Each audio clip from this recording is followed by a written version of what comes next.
በአርበኛ አስረስ ማረ ዳምጤ ትእዛዝ ፈጥኖ ደራሹ 9ኛ ሳሙኤል አወቀ ክፍለ ጦር መርጦ ለማርያም ከተማ በመግባት በአገዛዙ ሰራዊት ላይ የተሳካ ኦፕሬሽን ማካሄዱን አስታወቀም። ውጊያው ለ6 ሰዓታት የቆየ እንደነበር የገለጹት የመረጃው ምንጮች በዚህ ወደ ውጊያ ስለደረሰው አጠቃላይ ሁኔታም መረጃዎችን አድርሰውናል። በስፋት ወደ እናንተም የምናሰማችሁ ይሆናል። አገዛዙ ከሰሞኑ በፋኖ ያጋጠመውን ከባድ ምት ተከትሎ በክልሉ ሙሉ በሙሉ በሚባል ደረጃም ኢንተርኔት ሊያቋረጥ መሆኑን በፋኖ እጅ የገባው የመከላከያ ዋና ደህንነት መናገሩ ተሰማም። በጉዳዩ ዙሪያም ተጨማሪ መረጃዎችን አሰባስበናል። በዝርዝር እንመለከተዋለን። ዳግማዊ ቴዎድሮስ 5ኛ ኮር በደፈጣ ጥቃት ያገዙ እንዲሽቃ ተኳሽ ጨምሮ ሌሎችንም የብልጽግና አሽከሮች ደምስሻለሁ ሲል አስታወቀም። በዚህ ጥቃት በርካታ አድማ ብተናዎችና ሚሊሻዎች ወደ ላይ መሸኘታቸውን የሚሰማው ተጨማሪ መረጃ ይዘናል። በስፋት ታደምጡታላችሁ። ጄኔራል አበባው ታደሰ ጭንቅ ውስጥ መግባታቸው ተሰምቷል። ጄኔራሉ ከሰሞኑ የአማራ ተወላጅ ከሆኑ የጦር አዛዦች ጋር ከባድ ሰጣ ገባ ውስጥ መግባቱን መዘገባችን ይታወሳል። ሰራዊቱ ለትልቅ ግዳጅ እንዲዘጋጅ ጥሪ ያስተላለፉት ጄኔራሉም ይህን ንግግር ካደረጉበት ከባቱ ከተማ ከወጡ በኋላ ከባድ ችግር እንዳጋጠማቸው ይሰማው። ሰላም ጤና ይስጥልን። የተከበራችሁና የተወደዳችሁ የአፍላ ሚዲያ ቤተሰቦች እንደምን ቆያችሁ? ክቡራን ቤተሰቦች በዚህ መረጃ ጊዜም ቀደም ሲል በአርዕስቱ ያስደመጥናችሁን ዜናዎች እንዲሁም ሌሎች መረጃዎችን በስፋት ወደ እናንተ እናደርሳለን። እናንተም ቻናሉን ሰብስክራይብ እንዲሁም ቪዲዮ ላይክና ሼር እንድታደርጉ በትህትና እየጠየቅን በቀጥታ ወደ ዝርዝር መረጃዎች አለፍን። አብራችሁን ቆዩም። ፈጥኖ ደራሹ 9ኛ ሳሙኤል አወቀ ክፍለ ጦር መርጦ ለማርያም ከተማ በመግባት በአገዛዙ ሰራዊት ላይ የተሳካ ኦፕሬሽን ማካሄዱን አስታወቅም። የአገዛዙ ጦር አሁናይ ላይ በተደረገው ከ6 ሰዓት በላይ በፈጀላ አስጨራሽ ውጊያም የፋኖን ጥይትና ቦምብ መቋቋም ሲያቅተው አብዛኛው ኃይሉን ካስጨረሰ በኋላ ፋኖ አይተኩስብኝም በማለት የአሁናይ ቤተክርስቲያንን ቁልፍ ሰብሮ በመግባት መቅደሱ ላይ ምሽግ ሰርቶም እንደሚገኝም ተጠቁሟል። በተለያዩ ቦታዎች የቀጠለው ውጊያም ትናንት ከቀኑ 6 ሰዓት ጀምሮ ክፍለ ጦሩ አካል የሆኑ አባይ ሸለቆ ብርጌድ፣ አረንዛው ኩቻ ብርጌድ፣ ሶማ ብርጌድና የክፍለ ጦሩ መቻይል ጋር በጋራ ባደረጉት ኦፕሬሽን በርካታ ምሽጎችን በመስበር ጠላትን በየምሽጉ መቅበር ተችሏል ሲልም የፋኖ ቃል አቀባዩ ገለጸው። ጀግኖቹ የቁርጥ ቀን የአማራ ልጆች ባገዙ ወታደር ላይ ሙሉ ከተማዋን ከበባ በማድረግ ጥቃት የፈጸሙ ሲሆን በጉናጉና ካምፕ፣ ዶማ ትምህርት ቤት፣ አሁናዊ ቤተክርስቲያን፣ ኮሌጅ፣ ሆስፒታልና ሸራፊት በተባሉ የተለያዩ ቦታዎች የሰፈረውን ያገዙ ኃይል በበርካታ አቅጣጫዎች በመክበብ ሲያራግፉት ውለዋል የተባለው የክፍለ ጦር ወታደራዊ አዛዦች ከብርጌድና ከሻለቃ አመራሮች ጋር ባደረጉት የተቀናጀ ዘመቻም በወረዳው የነበረውን በርካታ ያገዙ ወታደር ሚሊሻና ፖሊስ ላይ በወሰዱት እርምጃም እጅ አልሰጥም ያለው ወደ ላይኛው ላይ መለስ ይሸኝ በሰላም እጁን የሰጠም በጀግኖች እንክብካቤም እየተደረገለት ይገኛል የተባለው። በዚህ ወደ ውጊያ ከፍተኛ መረግ ያላቸው የመከላከያ አመራሮችና ታማኝ ካድሬዎችን ጨምሮ በጀግናው 9ኛ ሳሙኤል አወቀ ክፍለ ጦር በተወሰደባቸው መርፎ ጥቃት መደምሰሳቸውና እጅ መስጠታቸውም ታውቋል። አረንዛው ኮንጃ ብርጌድ ቡዛ ትምህርት ቤትና ቴክኒኩ ላይ ትንኮሳ ያደረገ ሲሆን በጠላት ላይ ሰብአዊና ቁሳዊ ኪሳራ አድርሷል ሲል በማብርጌድ ጫን ያለው ሻለቃ ደግሞ በለገ ከተማ ላይ ደፈጣ በመጣል ውጊያ ከፍታ የዋለች መሆኑን የ9ኛ ሳሙኤል አወቀ ክፍለ ጦር ህዝብ ግንኙነቱ አስታውቋል። ይህ በእንዲህ እንዳለም አገዛዙ ከሰሞኑ በፋኖ ያጋጠመውን ከባድ ምት ተከትሎ በክልሉ ሙሉ በሙሉ በሚባል ደረጃም ኢንተርኔት ሊያቋርጥ መሆኑን በፋኖ እጅ የገባው የመከላከያ ዋና ደህንነት መናገሩ ተሰማ። ፋኖ በተቆጣጠራቸው ቀጠናዎች ሰላማዊ ነዋሪ መስሎ በመግባት ፋኖን ሲሰል የነበረው ያገዙ መረጃ ደህንነት አባል እጅ ከፈንጅ መያዙን የገለጹት ምንጮች የመረጃ ደህንነት አባሉ ስለ ፋኖ ወቅታዊ አቋም መረጃ ከመሰብሰብ ባለፈም የፋኖ አመራሮች የሚንቀሳቀሱበት ሁኔታ በማጥናት ለድሮን ጥቃት ሲያመቻች ነበርም ተብሏል። የአማራ ፋኖ ብሔራዊ ኃይል ምዕራብ አማራ ቀጠና አጼ ቴዎድሮስ የነ ጀነራል መሐመድ ሰማ ቅርብ ሰው የሆነውን የደህንነት አባል በቁጥር ስር መዋሉን ይፋ አድርጓል። በአጼ ቴዎድሮስ እዝ 1ኛ ክፍለ ጦር ባህር ዳር ብርጌድ ስር የሚገኙት የበላይ ሻለቃ አባላት ናቸው። አገዛዙ መረጃና ደህንነት አባሉን በቁጥር ስር ያዋሉት ሲልም የክፍለ ጦሩ ኮሙኒኬሽን ጉዳዮች መምሪያ ክፍል አስታውቋል።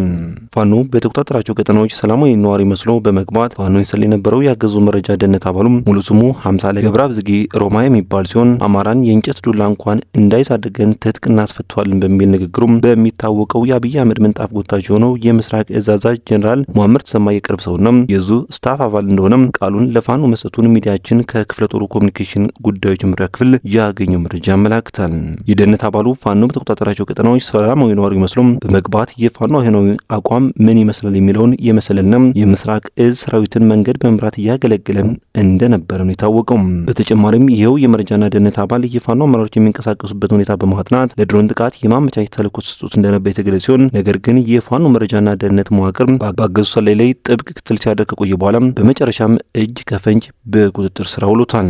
50 አለቃ ገብረ አብዝጌ ሮማ የምስራቅ እዝ ስታፍ አባል የጀነራል መሐመድ ሰማ የእጀባ ሹፌር በባህር ዳር ብርጌድ በላይ ዘለቅ ሻለቃ በቁጥጥር ሲውል ከዚህ በፊትም ጥቅምት 11 2017 ዓ.ም ከአረብ ገበያ ፋኖ ዳለበት ዘንዘልማ መከላከያን የ7ኛ ክፍለ ጦርን በመምራት ይዞ መምጣቱና አዴት አግታ ገበለኝ የሻለቃ ንሙት ያዛቸው ብርጌድን መረጃ ሰብስቦ የሄደ መሆኑን ከራሱ አንደበት ማረጋገጥም ተችሏል የተባለው በሌላ በኩል ዳግማዊ ቴዎድሮስ 5ኛ ኮር በደፈጣ ያገዛዙ ዲሽቃ ተኳሽን ጨምሮ ሌሎችንም የጠላት አሽከሮች ደምስሻለሁ ሲል አስታወቀም። ትናንት መስከረም 30 ቀን 2018 ዓ.ም ጠዋቱ 3 ሰዓት ላይ የአማራ ፋኖ ብሔራዊ ኃይል ሰሜን አማራ ቀጠና በላይ ዘለቀ ዕዝ ዳግማዊ ቴዎድሮስ 5ኛ ኮር ጎንደር ቢጋሻው ክፍለ ጦርና ታድሎ ብርሃን ክፍለ ጦር አሃዶች በጥምረት ምንዝሩ ላይ ያገዛዙ ኃይል ሙትና ቁስለኛም ማድረጋቸው ታውቋል። ሰሞኑን አገዛዙ ግብስብስ ኃይሉን የቦታ ቅይር እያከናወነ መሆኑን ተከትሎ ከጎንደር ወደ ማክሰኝት ከ30 በላይ ተሽከርካሪዎችን አጅበው በመንቀሳቀስ ክፍል በነበሩም የአድማ ብተና አባላት ላይ የማያዳግም እርምጃ ወስዷል። በእጀባ ላይ የነበረው አድማ ብተና አባላት ሲያጅቡት የነበረውን ተሽከርካሪዎች በመቶም ወደ ማክሰኝት አቅጣጫ መፈርጠጣቸውም ታውቋል። በደፈጣ ጥቃቱም የዲሽቃ ተኳሽን ጨምሮ 11 የአድማ ብተና አባላት እስከ ወዲያኛው ሲሸኙ ከ8 በላይ የሚሆኑት ደግሞ ቁስለኛ እንደሆኑ ለማወቅ ተችሏል። ይህ በእንዲህ እንዳለ የአማራ ፋኖ ብሔራዊ ኃይል ሰሜን አማራ ቀጠና በላይ ዘለቀ ዕዝ የመይሰው ካሳ 2ኛ ኮር ከደጃዝማች 4ኛ ኮር ጋር በመጣመር በአገዛዝ ጦር ላይ ከፍተኛ ሰብአዊና ቁሳዊ ኪሳራም ማድረሳቸውን ገለጹ። መስከረም 28 ቀን 2018 ዓ.ም በምዕራብ ጎንደር መተማ ወረዳ መልጋራ በመሸገው ጥምር ያገዛዙ ሰራዊት ላይ ሁለቱ ኮሮች መይሰው ካሳ 2ኛ ኮር አጣና ዋሴ ክፍለ ጦር ባባዬና ተካ ብርጌድ ከደጃዝማች 4ኛ ኮር አርበኞች ክፍለ ጦር ቁስቁስና በላይ ዘለቀ ብርጌድ ጋር በመሆን በተሰራው ጥምር አውደ ውጊያም በአገዛዙ ጥምር ጦር ላይ ከፍተኛ ቁጥር ያለው ሙትና ቁስለኛ ከመሆኑ ባሻገር 100 አለቃ አመራርም እስከ ወዲያኛው ተሸኝቷል ነው የተባለው። የአገዛዙ ጦር የፋኖን ቀን መቋቋም ሲያቅተው ሽመልጋራ ተምሰ ላይ ከባድ መሳሪያ በመጣል አንድ ሴት ተማሪ ለህልፈተ ሞት ስትዳረግ ምሽቱን በሙሉ በሁሉም አቅጣጫ የከባድ መሳሪያ በመወርወር በማህበረሰቡ ላይ ከባድ የሽብር ተግባር ሊፈጽም ችሏል ነው የተባለው። በሌላ በኩል በማዕከላዊ ጎንደር አልፎ ወረዳ ጓሁንቻ ጎድጓዲት ቀበሌ ከእምነት ተቋም በመግባት በንጹሃን ጸበልተኞች ላይ ያገዛዙ ጥምር ኃይል ዘግናኝ ጭፍጨፋም መፈጸሙን ምንጮች ገልጿል። በትናንትናው ያገዛዙ ጥምር ኃይል መነሻውን ሰሜን አቸፈር ሊበን ወረዳ በማድረግ በማዕከላዊ ጎንደር አለፋ ወረዳ ጓሁንቻ ጉድጓዲት ቀበሌ ባለ ታላቅ ገዳም ላይ በመግባት ከ12 ያላነሱ ንጹሃን ጸበልተኞችን፣ ህጻናት፣ ሴቶችና አዛውንቶችን ጭምር ጭፍጨፋ ከማድረጉ ባሻገር ገብሬ ከምትባል ትንሽ የቀበሌ ከተማ ላይ 24 ሞተርና አንድ ባጃጅ አቃጥሏልም የተባለው። እንዲሁም የንጹሃን ቤት ሙሉ ክፈችኝ በመግባት የቤት እቃዎችን የሚዘርፈውን ዘርፎ ቀሪውን አቃጥሎ የሚጡ ምንጮች የከተማዋን ሙሉ በሙሉ የመብራት መስመር በማቋረጥ ከጥቅም ውጭ ማድረጉንም አጋልጠዋል። በሌላ መረጃችን በሸዋሮቢት ከተማ በተደረገ ከባድ ውጊያም በአገዛዙ ጦር ላይ ከፍተኛ ጉዳት መድረሱን የፋኖ አዛዡ ገለጹ። የአማራ ፋኖ ህዝባዊ ድርጅት ሸዋ ጠቅላይ ግዛት ዕዝ አፄ አምደ ጽዮን ኮር አካል የሆነው ጀግናው ራምቦ ክፍለ ጦር መስከረም 29 ቀን 2018 ዓ.ም በአገዛዙ 103ኛ አየር ወለድ ክፍለ ጦር የክልሉ ሚሊሻዎችና አድማ ብተና ላይ በፈጸሙት የተጠና ጥቃት ከባድ ጉዳት አድርሰውባቸዋል የተባለው። ከትናንት በስቲያ መስከረም 29 ቀን 2018 ዓ.ም ከሌሊቱ 10 ሰዓት አንስቶ እስከ ረፋዱ ድረስ ጠላት ምሽግ በሁለት አቅጣጫ ተስፎ በመግባት ጠላትን በቦሬ ተራራና መርየ በመሸገበት ካምፖች ላይ ድንገተኛ ጥቃት ፈጽሞ ምሽጎቹን በአስደናቂ ድፍረት አፈራርሰው በርካታ ኃይሉን እንደመሱ ሲሆን በተረፉት የጓዶቻቸውን አስከሬን ጥለው ሸሽተዋል ሲሉም ምንጮች ገልጸዋል። በአውደ ውጊያው የነፍስ ወከፍ መሳሪያዎችና ወታደራዊ አልባሳትን ጨምሮ በርካታ ሰነዶች በምርኮቱ የተያዙ ሲሆን ከተያዙት መታወቂያዎች ለመርዳት እንደተቻለው ከፍተኛ ማዕረግ ያላቸው የመከላከያ አመራሮች በተወሰደው መብረቃዊ ጥቃት መደምሰሳቸው ተረጋግጧል። በሌላ በኩል አገዛዙ ሳሴት ከተማን ላለፉት 2 ወራት ይዞ የነበር ቢሆንም የመሐመድ ቢሆነኝ ኮር የደጃዝማች ተሰማ እርገጤ ክፍለ ጦርና ጀግናው የስቴ ጎማ ተራራ ክፍለ ጦር እንዲሁም የጽናት ተምሳሌቶቹ የአካባቢው አባት አርበኞች ፋኖ ጦር በወዲያኛው ሳምንት ከተማዋን ነጻ ማውጣቱም ይታወሳል። በዚህ ተፈጻጨው አገዛዙ መስከረም 28 2018 ዓ.ም ከተማዋን ዳግም ለመቆጣጠር ጦር ሰንቆ የተንቀሳቀሰ ቢሆንም በመሐመድ ቢሆነኝ ኮር የመረጃ ምንጮች እንቅስቃሴው አስቀድሞ ተደርሶበት የነበር በመሆኑም ጀግናው የደጃዝማች ተሰማ እርገጤ ክፍለ ጦር ውስን ሻለቆችና በአካባቢው የተደራጀው የአባት አርበኛ ቦታ ተጠብቀው በጨብጣ ውጊያ ጭምር ገጥመው ሙትና ቁስለኞችን ታቅፎ ወደ መጣበት በሽንፈት ተመልሷል ሲሉ ምንጮች ገልጸዋል። የተከበራችሁ ቤተሰቦች ከአፍላ ሚዲያ ለሰዓቱ የነበሩን መረጃዎች እነኝን ይመስሉ ነበር። በቀጣይ በሌሎች ዜናዎች እንዲሁም ጥቆሞች እስከምንገናኝ በያላችሁበት የዓለም ጫፍ በሰላም ቆዩኝ።